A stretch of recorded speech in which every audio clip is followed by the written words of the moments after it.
ఇంటి పక్కప్పుడు ఎట్లా ప్రసవం అవుతుందిగా కొంతసారి వచ్చి నాటు మాట పల్లెటూరుగా కరెంట్ పోయింది, అమ్మాయి ప్రసవం అయింది. తప్పుడు కొత్త బ్లేడ్ ఇచ్చాను, ఉతికిలాడి ఆ పడక కట్టకుండా కోసి అవతల పడేసింది.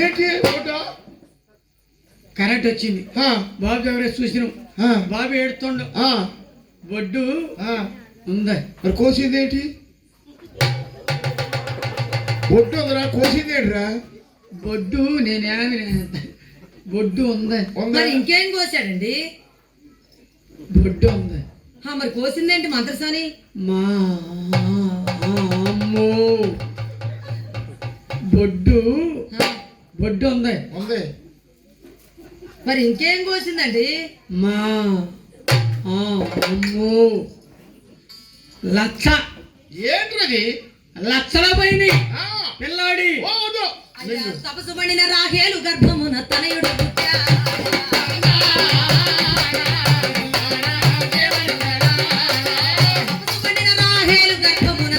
పుట్టాడే.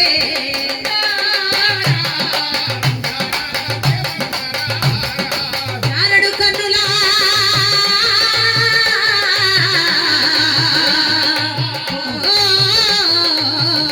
దేవా, జారడు కన్నులా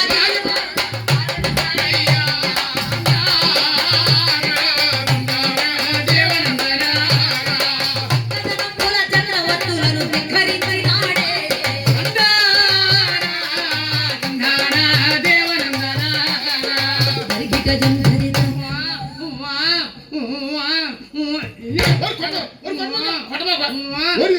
ఇప్పుడు పుట్టిన బాబు అలా కొడతారేమే? బాబుకి పాలు ఇవ్వాలి. పాట పాడాలా? కూర్చోండి. 10 పిల్లలు అనుకున్నావా? చిన్నగా తాగారు ముక్కులు అక్క. ఇప్పుడు పుట్టిన పెట్టోడికి పళ్ళు ఉంటాయా? పళ్ళెట్టుంటే దూడకి 2 పళ్ళు ఉన్నాయి. అది పశువు అక్క, శిశువు. బాబు అధికంగా ఏడుస్తుండ, ఒక జోల పాట పాడక్క. అచ్యుతానంద జోజో అయిపోయిందేమే? పట్టింది. నేను అంత సింపుల్ కాపాడుతాను. సింపుల్ మొఖం దానా? ఎవరా చింపురు మొఖం వాళ్ళు? ఈ సింపుల్ మొఖాలు కదా. నా నెంబర్ తీసుకో, పాడతా. అసలు నువ్వు పాట పాడితే బాగుంటే అప్పుడు నీ నంబర్ మేము తీసుకుంటాం. బాగున్నా లేకపోయినా చీయాను ఉరికించి కొట్టిన హనుమంతులు కూడా గాడి కురికించి అదిగో పుట్టినటువంటి బాబు పెడితే చేమలు పైన పెడితే పక్షులు అల్లారు ముద్దుగా చక్కగాను మరి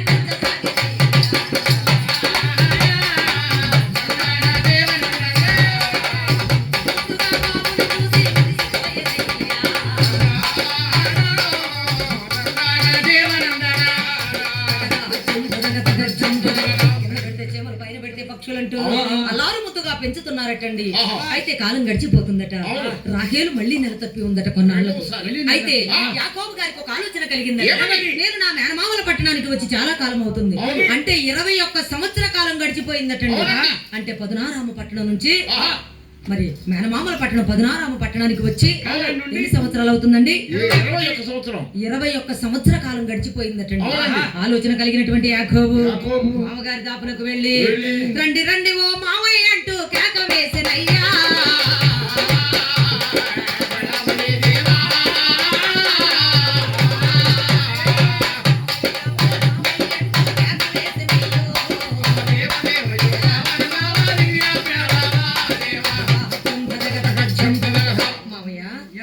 మామయ్య నేను నా పట్టణానికి వెళ్ళాలి మామయ్య. వెళతాను కానీ వచ్చిన నాడు మీరు ఒక మాట అన్నారు, గుర్తుందా మామయ్య? నువ్వు నాకు కొంత సహాయం చేస్తే తిరిగి నీ పట్టణానికి వెళ్ళేటప్పుడు మరి కొంత సహాయం చేస్తానన్నారు కదా మామయ్య. అంటే తినడానికి నాకు కొంత గ్రాసం కావాలి మామయ్య. 7 సంవత్సరాలు ముక్కిపోయిన మొక్కజొన్నలు ఉండే ఒక 8 కేజీలు తీసుకెళ్ళి మామయ్య. ఎవరికి కావాలి నీ ముక్కిపోయిన మొక్కజొన్న? నాకు ఒక పూట కూడా సరిపోదు. ఇది సరిపోతే గొర్రెల మంది పుట్టా. నన్నేమైనా ఊరుకుంటాను కానీ నా సంతానాన్ని ఒక్క మాట నా ఊరుకునేది లేదు. ఓ మామయ్య, నేను వచ్చిన నాడు చూడగా నీకు 3000 మంది ఉన్నాయి. నేను కర్ర బట్టి కాసిన తదుపరి 10,000 మందికి పైగా పెరిగిపోయాయి మామయ్య. మందను కొంత మందను బహుమతిగా ఇస్తే తోలుకొని వెళ్తాను. మందకి ఎసరు పెట్టిండు మామయ్య. వీడు వచ్చినప్పుడు 3,000, ఇప్పుడు 7,000. మామయ్య, మామయ్య మన 10,000 మందిలో ఏమన్నా సారగలిగి ఉంటే తొలిపోవై సారగలిగినవి. అయ్యయ్యో దైవమా, ఆహా. 10,000 మందిలో ఒక్కటి కూడా సార కలిగినది లేదని చెప్పి లేదు. నా మామయ్య కష్టానికి తగిన ఫలితం ఇవ్వనంటున్నాడని అవును. మందలను తోలుకొని అరణ్యానికి వెళ్ళి వెళ్ళి. మందలన్నింటినీ ఒక చోట కుదరదోలి ఆ.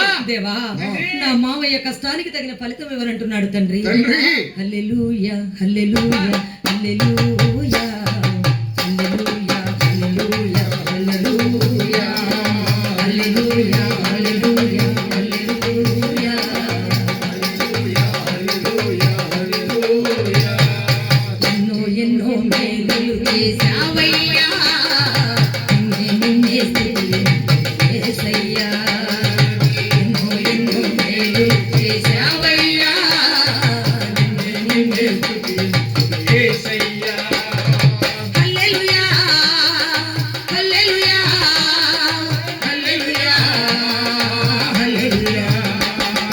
హల్లెలూయా. హల్లెలూయా. అవును తండ్రి. హల్లెలూయా. హల్లెలూయా. బాధలలో మంచి బంధువైనావు, వ్యాధులలో పరమ వైద్యుడవైనావు. బాధలలో మంచి బంధువైనావు, వ్యాధులలో పరమ వైద్యుడవైనావు. హృదయ వేదన తొలగించినావు, క్షేమముతో నన్ను నింపినావు. హృదయ వేదన తొలగించినావు, క్షేమముతో నన్ను దాచినావు. మా కోసం భూమికొచ్చిన దైవ మానవా, మా బ్రతుకు దినములెల్ల నిన్ను వేడెదా. ఎన్నో ఎన్నో మేలు చేశావయ్యా, నిన్నే స్తుతించెదను యేసయ్యా. ఎన్నో ఎన్నో మేలు చేశావయ్యా. నిన్నే స్తుతించెదను యేసయ్యా. శోధనలో సొంత రక్షకుడైనావు, ప్రేమ చూపి స్నేహితుడైనావు.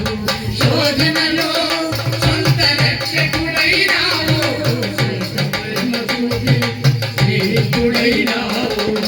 చీకటి బ్రతుకులో దీపము నీవై, పాపములన్నీయు కడిగిన దేవా. చీకటి బ్రతుకులో దీపము నీవై, పాపములన్నీయు కడిగిన దేవా.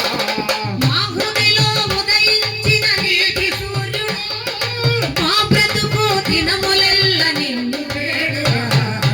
ఎన్నో ఎన్నో మేలు చేశావయ్యా, నిన్నే స్తుతించెదను యేసయ్యా. ఎన్నో ఎన్నో మేలు చేశావయ్యా, నిన్నే స్తుతించెదను యేసయ్యా. హల్లెలూయా హల్లెలూయా హల్లెలూయా హల్లెలూయా. హల్లెలూయా హల్లెలూయా. హల్లెలూయా. హల్లెలూయా. ఎన్నో ఎన్నో మేలులు చేశావయ్యా, నిన్నే స్తుతించెదను యేసయ్యా. దేవా నా మామయ్య కష్టానికి తగిన ఫలితం వినంటున్నాడు దేవా. నా మామయ్య మనసు మార్చుమని దేవాది దేవుణ్ణి అడగగా ముఖాముఖిగా యాకోబు గారితో మాట్లాడుతున్నాడండి దేవాది దేవుడు. ఏమంటున్నాడు? యాకోబు నిర్వంచి చువలను తెచ్చి పలుసు పలుసులుగా చీల్చి ఇలాంటి రేవులో వేసి నీళ్లు పెట్టు, తాగిన ప్రతి ఒక్కటి కూడా సారసారలుగా మారిపోవునయ్యా.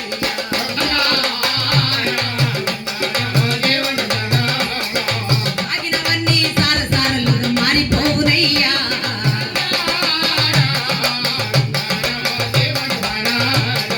అమ్మా.